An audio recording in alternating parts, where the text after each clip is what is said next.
and welcome to the Napoleonicist. Today I am joined by a former army officer, Jim Deery, who is currently completing a PhD at Maynooth University as we discuss Wellington's Irish Army, that contingent of the army that was so vital to success during the Peninsular War, but is either understated or just considered to have been limited to the Irish regiments.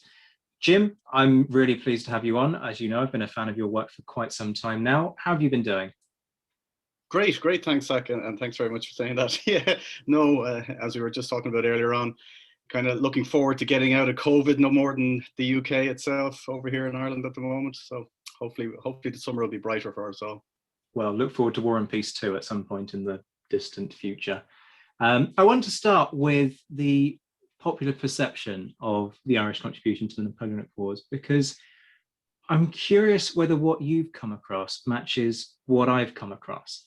So how do you think people tend to characterize the Irish as a whole during this conflict? Yeah, good opening question, Zach. I think to start off with, we could assume that the Irish soldier is Catholic. We assume that he serves as an enlisted man. He probably, or more than likely, serves in an Irish regiment, such as the 88th, the Connacht Rangers, or the Inniskillens, or the Dragoons as well. We probably think that he comes from a rural underclass within Ireland. We probably, when we read some of the memoirs, on the positive side, the likes of Napier or Rifleman Harris, the son of the Shepherd's Forces, sure, this impression of the field character, the humor, those kind of aspects come through a lot. Other memoirs then, of course, paint a kind of more, how would you say, negative perception. They comment on the drinking, the excessive drinking, the hard fighting, the infighting, etc., the sectarianism between Catholics and Protestants, etc. And then when you move up into the kind of hierarchy of the military side, and I'm thinking particularly of maybe Dublin Castle back in Ireland, where the Irish Army, as it's termed at that stage, that's the troops that are garrisoned as Ireland are stationed. You're running into a different type of perception then. It's coming out enough in some of the correspondence, a disloyal aspect, a concern about the security of Ireland, a concern about arming Catholics. So there's this kind of, they're disloyal as well coming into the narrative. Others, though, I have to say, if you look at Cornwallis, who's Commander-in-Chief in Ireland in the 1790s, he's a lot of experience of the Irish, and he's a more rounded view. He understands the context of Ireland and where they come from. And I think if you want to look at the Irish soldier in Wellington's army, that's where you have to start off. With is, what does it mean to be Ireland, to be Irish in the 1790s and the early 1800s? What is the context that these men and women, because you know that has a bearing as well, and not all of these men are married when they come into the British Army. What is the social context that they come from? In my research, I tend not to define or look solely at the Irish from those traditional perspectives or lenses of being Catholic or Protestant or indeed Irish. I tend to start adding a social economic lens and analyze them from that perspective. And I think if you do that, Zach, you tend to get a different picture that you can then equate to the other perceptions you're getting, and you come to a more broader and a more nuanced understanding, and a more nuanced understanding of how they integrate into the British Army at this time, and how they become, and it is widely acknowledged that they're effective soldiers. How do they become effective soldiers within this social structure that is the British Army at this time? So in terms of the methodology, well, I want to talk to you about some of those perceptions in a second, but in terms of the methodology, it strikes me that what you're talking about is very similar to what Ed Coss tried to do in All for the King's Shilling. Was that something that you were mindful of when you were kind of framing your research, or is that just something that's happened organically? I think you're like me, Zach, you're a fan of Ed Coss. When I read the book, cover to cover, I remember that week down in Clare on holidays, like it was an eye-opener. It was just like the methodology and the approach that he took, it was very hard to argue against it. Yeah. And I've adopted that approach, I have to say. And I am Ed Coss, and Kevin Lynch is another one, another historian who's done a lot in this field with his approach. So they've gone in basically into the minutiae of the military records. Ed Coss has focused a lot on the regimental description books. which give a detailed breakdown of where the individual soldier came from, his occupation, his age, and then his career profile as he moved through, whether he got promoted and how he was discharged from the army. Kevin Lynch has used the inspection reports of the regiments themselves, which are just a mine of information with regard to the demographical breakdown by Irish, Scottish, English, and foreign within the regiment at a particular time. And it also goes into the officers as well. So I've relied on those two as my primary sources, and basically created two databases, one of officers, and I'm using Chalice's list and Dalton's Waterloo roll call as a starting point, and then overlaying it with the nationality that comes from the inspection reports.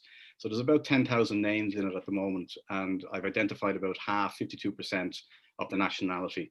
I'm a bit stuck at the moment with COVID. I can't get back over to Kew to get the archives. But the other database then is looking at enlisted men, and that's focusing on the regimental description books with Ed Coss used. So I'm hoping to create a database of around 6,000 Irish. So I'm purely looking at the Irish with the enlisted men. I'm looking at 3 nationalities for the officers. So at the moment, I have about just over 1,000 in the enlisted man's database. So that's the approach I'm using, Zach, and you're quite right. It's giving me a lot of socioeconomic information that I can then use to analyze what does it mean to be Irish in the British Army at this time.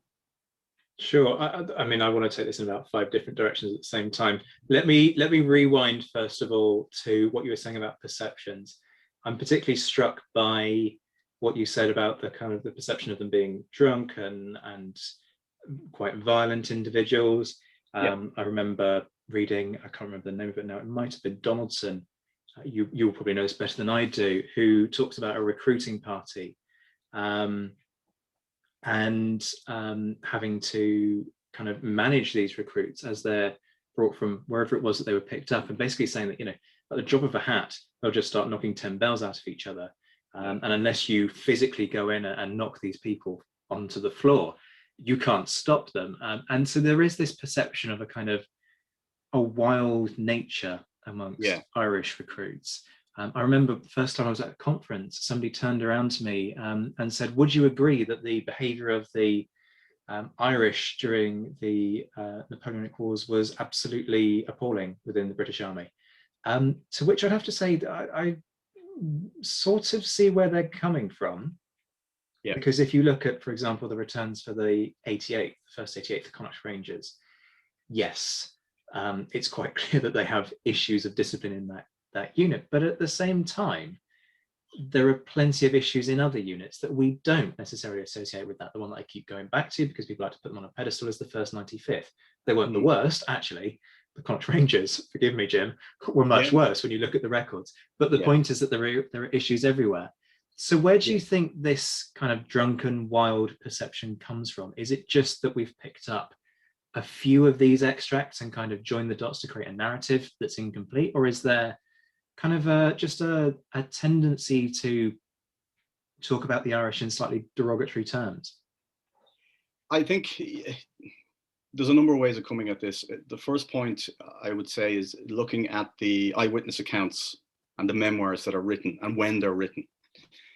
Generally getting it from the late 1820s, certainly into the 1830s onwards, these memoirs are being written.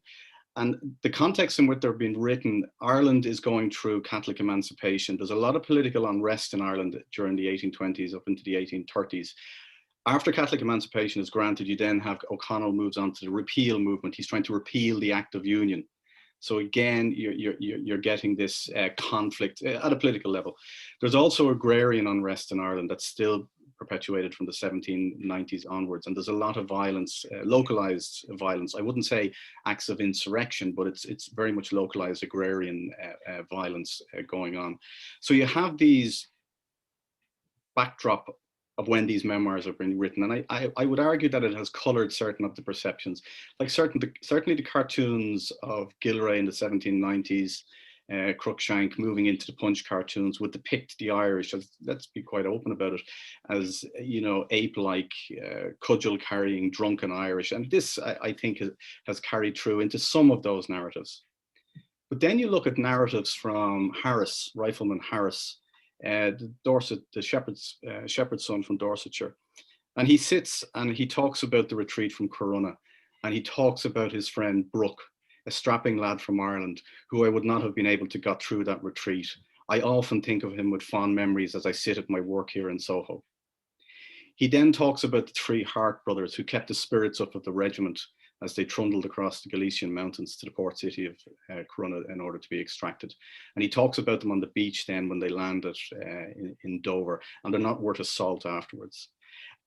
They're the kind of accounts that I would lean towards, because you can feel the pathos, you can feel the camaraderie coming through in that.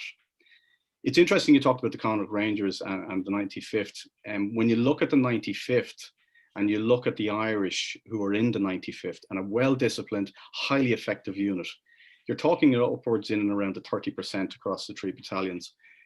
The other very interesting thing about it is when you look at the NCO rank and the breakdown by nationality in the 95th, it's the same. It's corresponding to the national breakdown at an aggregate level. So Irish men are being promoted in these regiments. So my question is, if they're drunken and unruly and not effective soldiers and less competently led and managed and controlled, why is an English regiment promoting them to these levels? And the answer is because they're effective soldiers. Drunkenness, I think, is a common trait, and Grattan calls this out in his memoirs. Okay, Grattan is Irish and he's with the 88, but he talks about the English and the Scottish soldier being as full in his liquor as the Irishman. And I think it is a problem, and I get back to this socio-economic lens and looking at the British Army at this period through this lens. These men, whether they're English, Scottish or Irish, come from the same social underclass. They have the same experience of society and being an underclass within that society. And they bring those traits with them into the British Army. This is the reason why they are integrated so well into the British regiments, because they have this commonality. There's more to unite the Irish, English and Scottish soldier than there is to differentiate them. That's what makes them effective. So I would argue that yes, there's a problem with drink. There probably is there's more of a problem with drink and indiscipline with the Irish, and the records bring that out. But to the extent that Oman portrays it in his history of the British Army, saying that those regiments with indiscipline are only at that level because they have more than their fair share of the scum of the town and the wild Irish, I would disagree with that. But I would agree with Carol Duval when she looked at the 30th Cambridgeshire Regiment and she came out, I thought her finding was very good. They do, and they are appearing more in the records, but not so much more that they warrant that kind of appellation that they're totally indisciplined and not effective soldiers.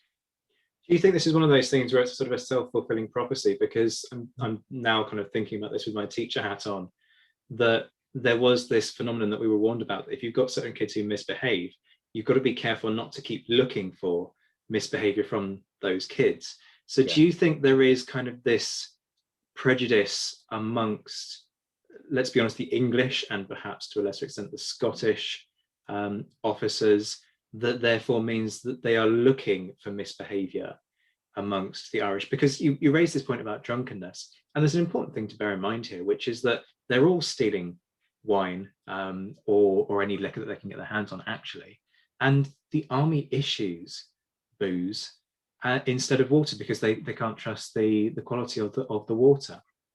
So there are massive problems with alcoholism and alcohol dependency in the army anyway. So is it that these officers are kind of going looking for the behavior amongst the Irish because they have this preconception? I think the Irish stand out because there's so many of them in the British Army at the time. There's 30% in and around. There's various, but it's in and around 30%. I always go back to, I think it's Colley looking at the formation of the British nation. The Irish, they're not, as a country, it's not as politically integrated into the United Kingdom, even though we have the Act of Union in 1800. The fundamental point as well is, as a British identity is forming, it's formed as well. One of the pillars of it is religion and the Protestant religion. And of course, the majority, not all, the majority of the Irish are Catholic, 75% of the population. So you have that going on as well. So they stand out as a unique differentiator. The other point I bring up, I wouldn't say it's a prejudice among the English. I'd say that it's a prejudice among a certain social class of officer who doesn't have experience or as wide of experience of the Irish. Bell, who writes about the Irish, he writes about a female Irish woman quite eloquently. And I always remember her waxwork used to be in the National Army Museum. And she carried her husband during the retreat from Corunna, Daniel O'Leary, I think, on her back. And he always talks about her very fondly. And you know, never a man had a better wife than Daniel O'Leary, is the way he describes this Irish woman and her devotion to her husband and her family. So you get English officers like that who do get it. They're able to differentiate between the three nationalities. So I wouldn't say it's a purely English prejudice against the Irish. I just think it's more of a socio or a class perception, and that the Irish stand out maybe as a distinct regional grouping within the different nationalities that are in the British regiments at this time. So would you say that Anglo-Irish officers, people, if you like, of Wellington's social class, his kind of contemporaries out there, would you say that they are more inclined to be less prejudiced, if you will, to not have these assumptions? No, I wouldn't say it's unique to the Anglo-Irish officer. I think some of them also have prejudice against the Irish, particularly the Catholic soldiers as well. They come from different, the patterns, actually, it's interesting looking at the patterns of recruitment. So the Irish enlisted man, you see an awful lot coming from the Ulster borderland regions, the west of Ireland to a certain extent. You see very few coming from Belfast city itself, actually. And on the east coast, they're not as prevalent down along Wexford and Waterford, etc. When you look at the Anglo-Irish officer, the Irish officer, where they're coming from, they're kind of on the opposite. An awful lot of them are coming from the East Coast, because that's where an awful lot of, they're drawn from the landed gentry class, the same as the English or the Scottish officer. They come from the same socioeconomic background when you look at it. And they're coming into the army in the same ways. They're coming in through purchase, without purchase, they're coming in through the militia, and they're coming in through by recruiting by rank in the early days. All those same, they're using it as a way of an advancement, the same as English and Scottish officers or English and Scottish families are for their sons as such. So they're coming from a different background to the Irish recruit soldier who's predominantly Catholic. So I'd say that could feed into their perception, but I don't think they've any better understanding than the English officer. Maybe they do to a certain extent, but I would argue that they carry the same prejudice that their class carries. I think that would be the point I would make. So let's now talk about kind of the realities of the contribution. You touched on this a bit already with some really nice quotes, but what would, if you were going to sort of create a positive caricature, if you will, rather than a negative caricature for the Irish soldier, what would that be? I think they integrate very well into English and Scottish regiments. Let's leave the Connacht Rangers and the Enniskillens aside for a moment. When you look at regiments, it's Kincaid who calls it out, actually. Kincaid, I think he's at the 95th Rifles. He said that some of the best regiments in the British Army at this time are made up of 50% English and 25% Irish and Scottish. And he probably gets it right, because most of the regiments that I've been looking at would bear out with that. Those percentages fluctuate, but the three nationalities are broadly represented in it. So how do the Irish integrate well into an English regiment? Because they integrate very effectively, Zach. They're being promoted. You look at the 2nd Battalion of the 28th, the Sergeant Majors are Irish. They're from Armagh, two former weavers from Armagh. So there's no discrimination against them. So they're effective soldiers and they're integrating well. I think when you get down to Harris and you look at the examples he gives a lovely vignette of these 6 to 8 men around a camp kettle cooking their meal at the end of a day's action. They've just taken a French gun. And a number of these messmates, Cost brings it out. He talks about you have to look at the micro level in the regiment to understand how the bonding occurs. And it's around these 6 to 8 men who share their rations every night in their one camp kettle. And Harris goes on to describe it, and you can hear the voices. He uses the vernacular of the Irish coming out, and they're talking about colleagues who have been killed or comrades who have been killed. And you hear these English and Irish voices lamenting the death of their comrades. That's where it happens, Zach. It happens at that micro level, that this bonding of men from the same socioeconomic class shared the same experiences growing up. They join the army probably for the same reasons, and they find themselves fighting against a common enemy. And we learn it in Management Class 101. group dynamics. It's forming, forming, norming, and performing. And that's what's happening in the British regiment across thousands, the British regiments across thousands of these micro groupings of 6 to 8 men. And that's what's bringing them all together. And I think differences related to ideological, political differences, religious differences, they don't matter an iota. What matters is whether you're a good comrade, whether you'll share your rations, whether you'll stand shoulder to shoulder in the firing line. That's what counts. And if you can do that, you're in with the group. If you can't, you're ostracized. Absolutely. This is what Coss refers to as kind of primary group mentality, that subsection, if you will, of even a platoon, not even a platoon level, but even below platoon level. And as you say, what matters is that when push comes to shove, can you trust this person? Because battle dynamics in this period are not, although, we should say that, the primary group cohesion is still crucial today. During this point, you've got to be able to trust the other 5 or 6 men who are going to stand immediately to your left and right to do their job and stand there. And it's the fact that they both trust one another to do what is expected that holds these units together and enables them to hold their own. Why do so many Irishmen choose to serve in the British Army? I mean, this is a massive question because the English aren't hugely popular for the Irish. I think that's fair to say. I mean, given the history, you've got Cromwell. You've got the 1798 rebellion. So you've even got recent history where there isn't a huge amount of love lost between the two. And yet you've got an army that's a tool of control, that's also in Ireland to enforce the control. Yes, you've got the Act of Union, but that's as much a kind of a punishment as anything else. So is it just economics that causes these men to serve, or is there something else there that makes them sign up? A short answer is yes, it is economics. And the long answer is there are other factors as well.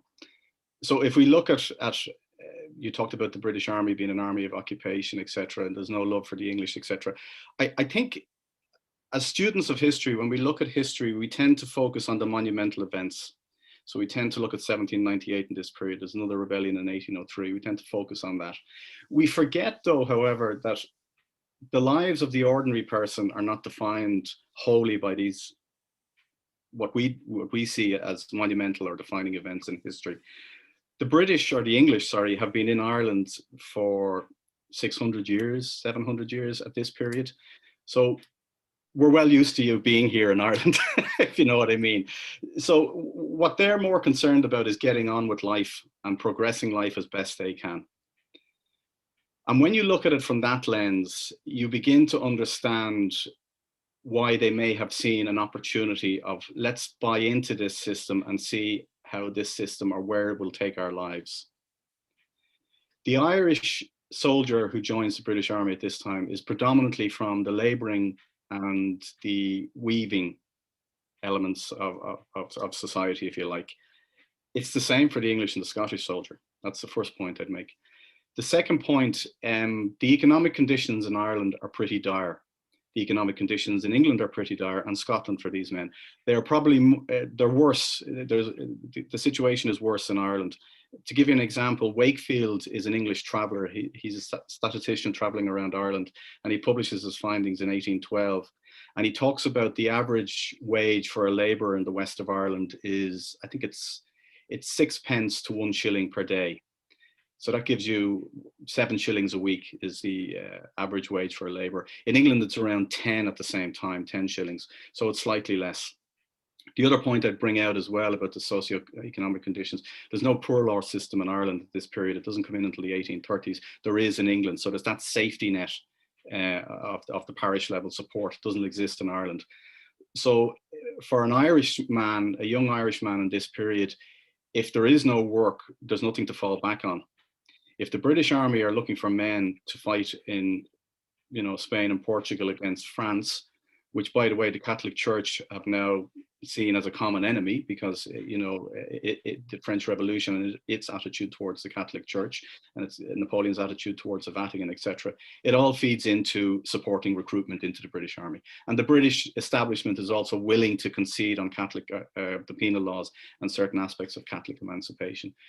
So that's the kind of economic argument I would make for Wilder joining. There is one other argument that I'm beginning to see in the recruitment patterns in Ireland that gives a different reason for why they're joining as well, that you don't see in England. I'm finding an awful lot of recruits coming from the Ulster borderlands around Armagh, Down, Donegal. It's those counties in Ireland, to explain, it's where the Protestant majority touches on the Catholic majority. It's where you're going to see sectarian violence and levels. 1798 as well happens around these areas, particularly in Armagh. It's where the Orange Order starts in Armagh as a protection against the Defenderisms, who are a Catholic agrarian violence association. So there's a lot of sectarian violence going on in these areas, and the British Army and the militia and all are called in, etc. So you have counterinsurgency operations going on and repressions, quite heavy-handed repressions going on at this period. So you have a lot of men joining. Why are they joining? I would argue they're joining to escape this fighting that's going on, and the British Army, the regular British Army, is giving them a way out. And you can actually see that pattern of recruitment beyond the Napoleonic Wars and into later periods of Irish history as well, where there's these flashpoints geographically in Ireland, and I think that's driving Irish men looking for an escape route as well as the economic conditions. It's an area I want to explore further in it, but I'm beginning to see it in the patterns of recruitment. Very heavy numbers of enlisted men coming from parishes along the Ulster borderlands where there's a Catholic majority and a Protestant majority touching. So you mentioned earlier then that you've got these men joining up. They have a choice of, well, in theory, they have a choice of Irish regiments, but plenty end up going into English regiments. Do you, I don't know how far you've gone into this, but do you see the recruitment of that 25 to 30% of Irish troops within English, if you will, regiments happening because those regiments are stationed in Ireland and they're recruiting locally? Or do you see migration taking place where some of these young Irish men are traveling to England and then being picked up by recruiting parties there?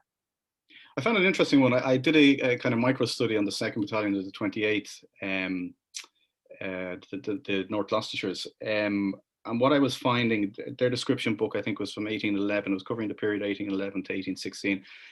What I was finding was, I would say that there was 800 men I looked at. There was just under 100 Irish men had been recruited in England. And what I was very surprised at was there was 100 Englishmen recruited in Ireland, which I found interesting. And there could be a couple of reasons for that. I was actually talking to Carol Duval around this. It could be something to do with the Army of the Reserve, that they had actually initially enlisted in the 2nd Battalion and then volunteered for general service while over in Ireland. That could be a reason, or it could be economic migration to a certain extent.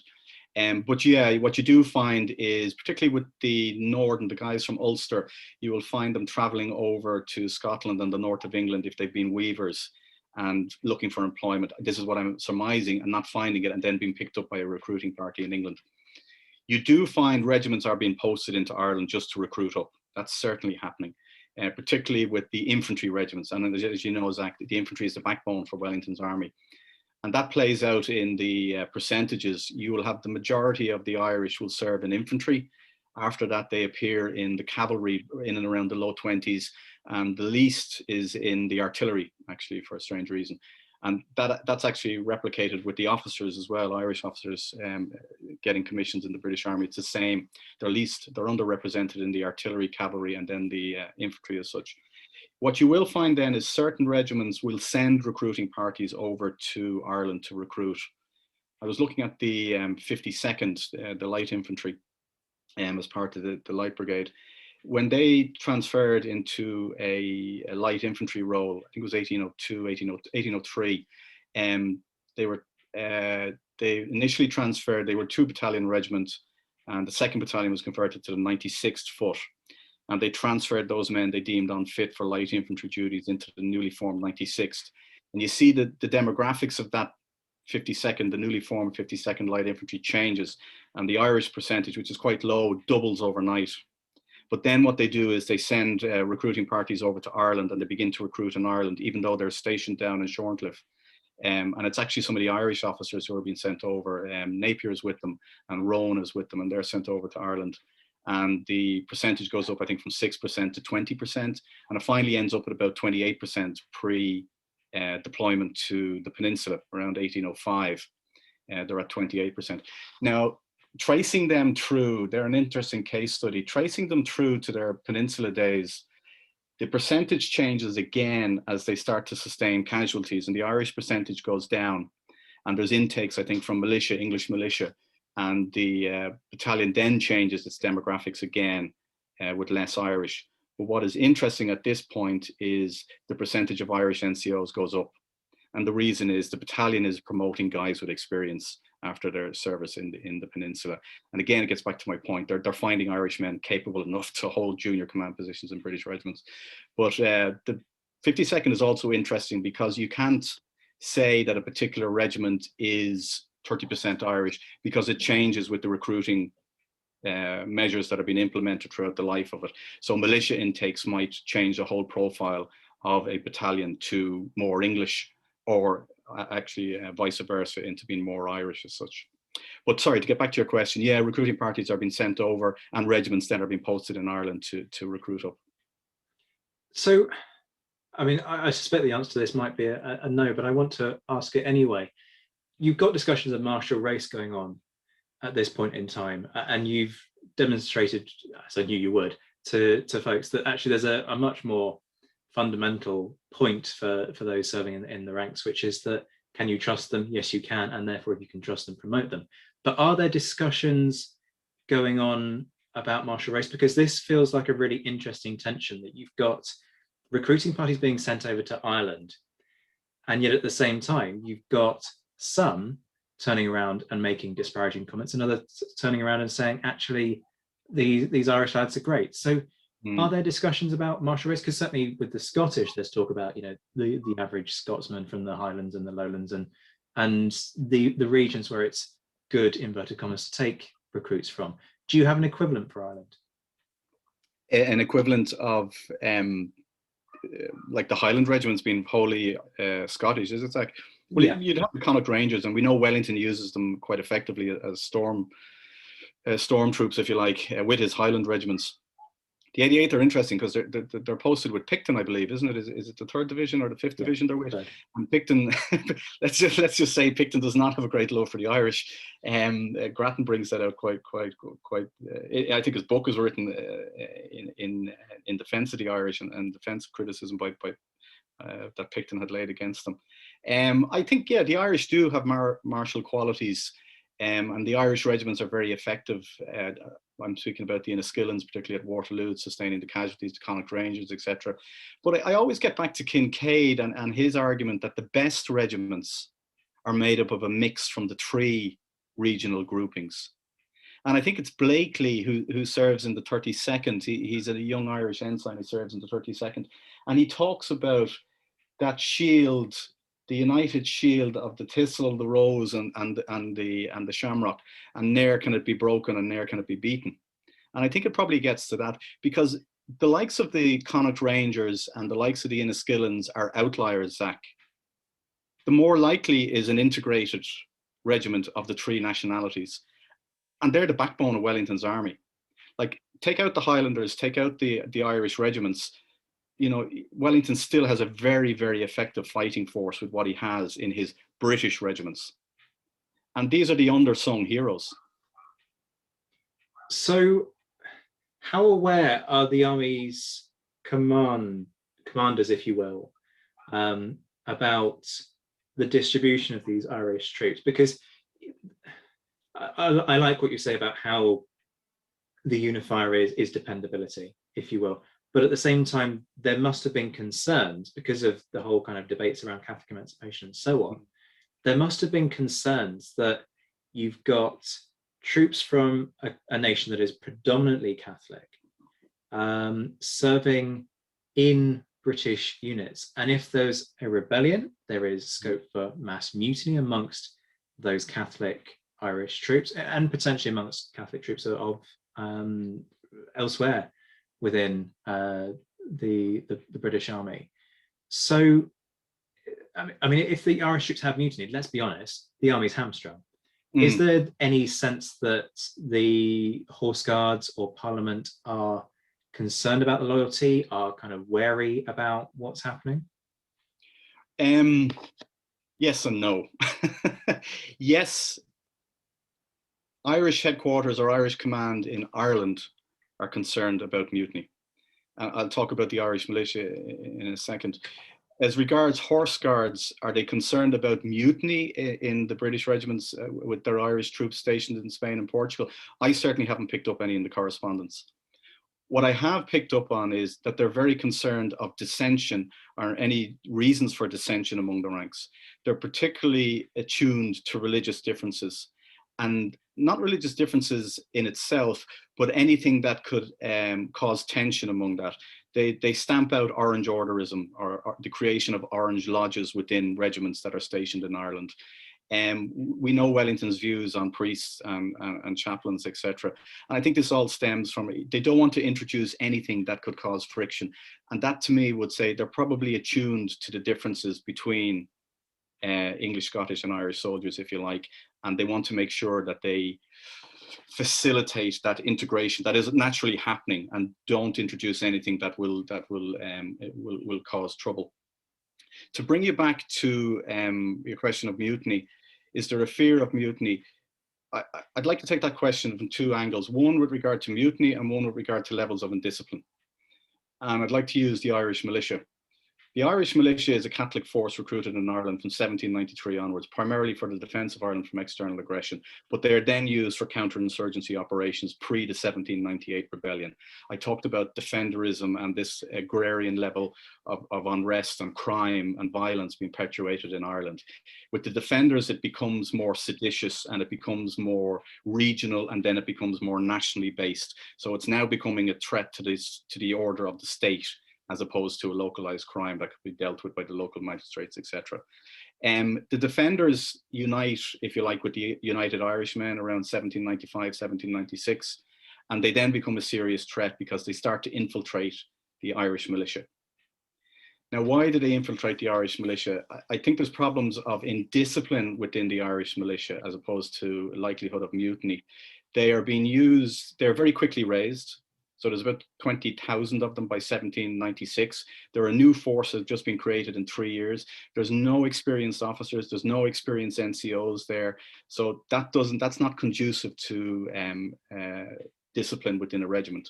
They're also fractured and dispersed throughout Ireland because of the nature of the counterinsurgency operations that they have to be engaged on. They're not being engaged or being used for what their primary role is or why they were created, which is to repel invasion. So they're not being formed in camps along the coast where they can prepare and train at regimental or brigade level.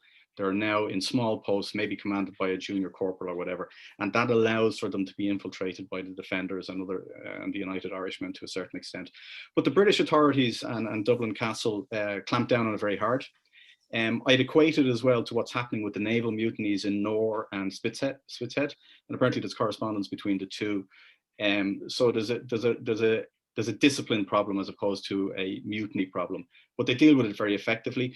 They take out the ringleaders and they execute them after trial, and the militia performs very well. Sorry, it performs satisfactorily in the 1798 rebellion.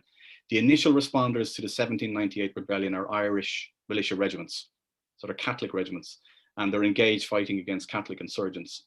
It's only later do defensible regiments come over from England and Scotland then, but most of the heavy fighting is over at that stage. Where they do balk or where they do crumble is Castlebar when they are up against French regulars. The 1,600 French regulars have been landed up in Mayo, which is the west coast of Ireland, and they break and run in that instance. And unfortunately, they are defined by their action at Castlebar by Dublin Castle and the military authorities after that. And they're never seen as, or they're never trusted as a force for defending Ireland. It transfers to the yeomanry, which is a predominantly Protestant force in Ireland at this time. There's 80,000 yeomanry by the end of the war. So there's never really a likelihood of a mutiny, I think, with the Catholic soldiers serving in Portugal and Spain. And any evidence that we do have of it is with the Irish militia, and I would argue it's a problem of indiscipline and a lack of focus of what their role is and how they're being used, as opposed to a threat to the state through seditious activities. We've talked a lot about the rank and file, but what's the picture with the officers? Because you mentioned that you have a database of officers as well as the rank and file. Wellington was famously Irish, but kind of Anglo-Irish, if you will, and his experience wasn't necessarily representative. So what are you finding there? Again, I'm seeing a certain, I've about 50% of the database done. So of the 10,000 who are in it, I have 5,000 of those nationalities identified. And again, the stats are coming out the same kind of for the enlisted men. About a third of them are Irish. I think of about 12% Scottish. And there's a good few foreign actually appearing as well. And then they predominantly English. Again, it's a socioeconomic filter that I think we should look through. It's like they're from the same social class as the English or the Scottish officer. A lot from the landed gentry, smaller percentage from the Irish nobility or the Irish peerage, the same as you'd find with the English officers. They are the sons of clergy a lot of the time. You have the middling classes coming in, the sons of the professional classes, doctors, bankers, commercial men, not as highly represented as the landed gentry. So that's where they're being pulled from. Same background as the English and Scottish. How they're coming in, how they're getting their commissions, exactly the same as well. You see them coming in from the Irish Militia. You see them bringing in volunteers from the Irish Militia and getting awarded a commission. You see them buying their commission. The majority of them are being awarded their commission and moving into the army that way. When they come out of the army as well, you're seeing they're trying to get involved. They're using it as a stepping ladder, as a career ladder. The same as the English are as well. They're getting positions in the colonial administration afterwards. A lot of them are staying on in the army. I'm tracking them up to 1825 and the statements of service in 1825, I think it's, or sorry, 1828 and 1829, they do the statements of service. An awful lot of them still in the army. I think there's a bit of I wonder, is there a bit of we're not picking up on the fact that an awful lot of them are coming in and out through half pay. And by 1828 and 1829, they're still in the army. I don't know if there's that much of a mass demobilization among the officer class at the end of the wars as such. I think it's still a big financial burden on the state, this half pay category or status. But where are they appearing? Again, the same as the Irish enlisted man, predominantly in the infantry regiments, not as much in the cavalry, and distinctly less in the artillery. Now, you can explain the artillery because of Woolwich, the requirement to send your son to Woolwich and pay for his upkeep. You can imagine that's going to be harder for a Irish family sending their son and having to get him over to Woolwich for a year and a half or whatever the course is before he's going to get his commission. So that's what's coming out with regard to their social backgrounds, Zach, and where they are in the army. And in terms of discharge, is there anything that you're picking up there that's kind of identifiable in terms of traits? Yeah, trying to catch them as they come out of the army as well.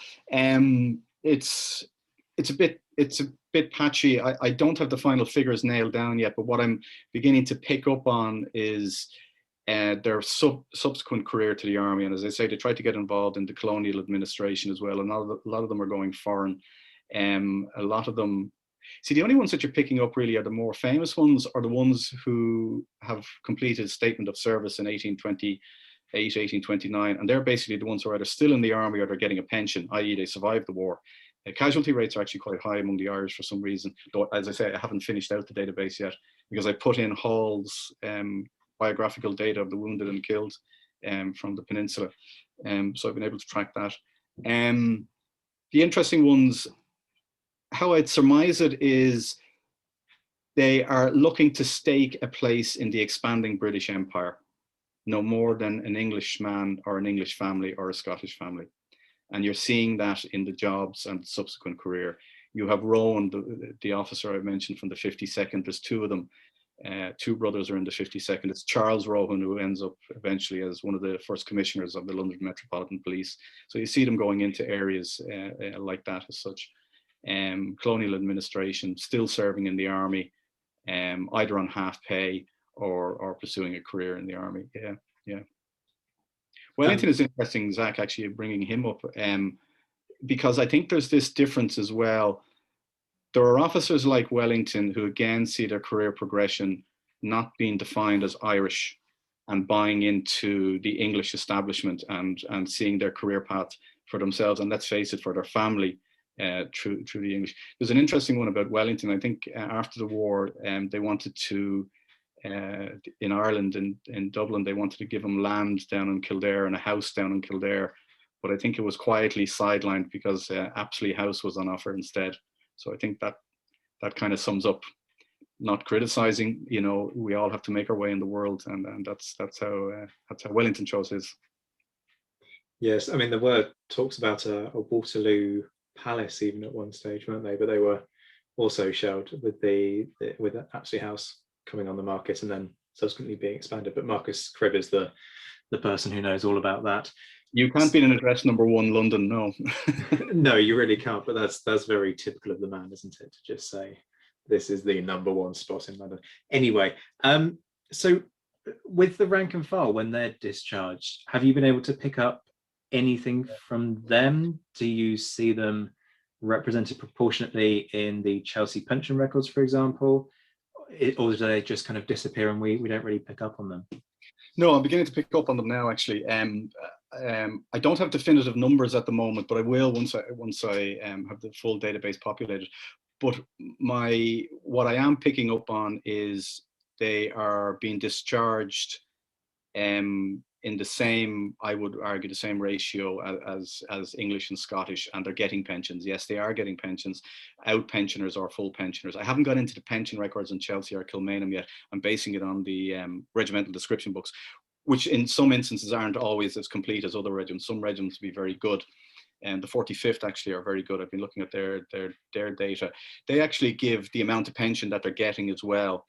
And I was looking at, I think it's the 57th I was looking at, who give nearly a confidential report on the man's character as he leaves. And I'm picking up on, for Irish soldiers, a remarkable character, thoroughly despicable character has been, he's included in the numbers that are being for reduction because he's a thoroughly disreputable character. Look, they're the same type of people as English and Scottish. And again, it gets back to my premise. They're being treated the same in the regiment, Zach. That's the main point. They're being treated the same. I saw a lovely one there from 2 guys in the 45th. One of them, the English guy, he joined as a 10-year-old boy in 1794. And in 1802, an Irish guy comes in, Gannon is his name, from Galway. And they're both 17. But what's very interesting is in 1825, they're in Ceylon, and Gannon dies in Ceylon.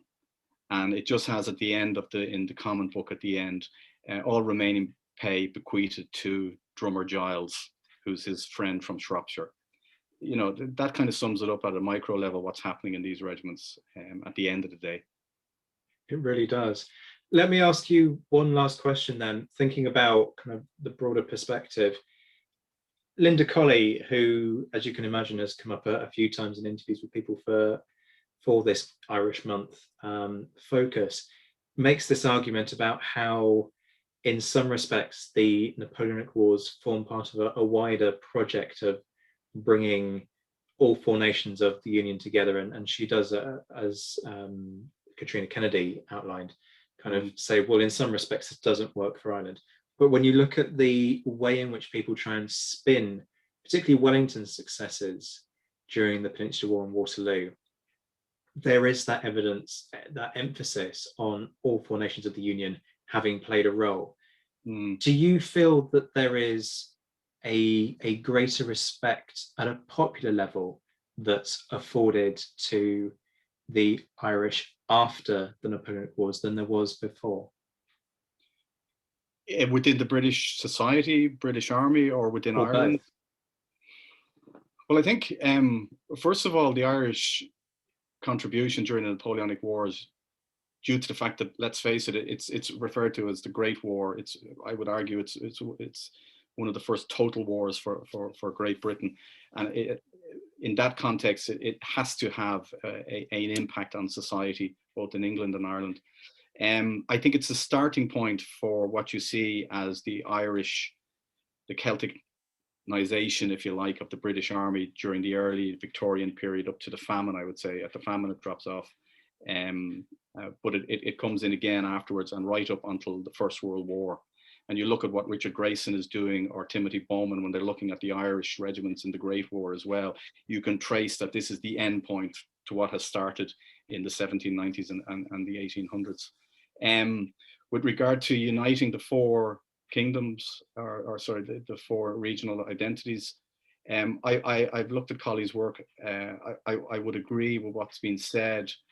I think it's very interesting that as a pillar of the British establishment, the British Army, I would argue, has done more to integrate Catholics and Irish than the Act of Union has ever done. And indeed, they talk about the Militia Interchange Act in 1811 as building on the work of what the Act of Union has done in trying to bring the nations together. Ultimately, it fails. I think because there's too much going on in Ireland afterwards. Catholic emancipation, the Repeal Act, the Land War. I don't think England has ever got to the root of solving the social and political questions for Ireland. I think the British Army probably did it very effectively because it probably had one key motivator that the others didn't. There was a common enemy there as well. And it had one task to do, and it was much more simplified than trying to address all the social, economic, and political ills and wrongs that had gone on in Ireland during the period from the 1800s onwards. So yeah, I would look on the British Army as remarkably, as I said, a pillar of the British establishment, allowing for that integration that didn't happen with the Act of Union. Jim, I've absolutely loved this. Sometimes with interviews, you just get to sit back and enjoy somebody chatting to you about a topic. And I thought this was going to be a great one. It absolutely was. Thank you very much for joining me. Well, thank you very much for the opportunity, Zach, and happy St. Patrick's Day. That was Jim Deery joining me to discuss the experience of Irish soldiers in the British Army during the Napoleonic Wars. You can stay up to date with Jim's brilliant research by following him on Twitter at JDearyJim. If you enjoyed the episode, please remember to drop a like. If you're on YouTube, why not hit that subscribe button and the notification bell, and wherever you are, leave a comment or a review. It's always great to hear from you, and remember you can find me on Twitter at ZWhiteHistory. A big thank you to my Patreon supporters who are getting exclusive perks while supporting this podcast, including a 10% discount from Pen and Sword Books.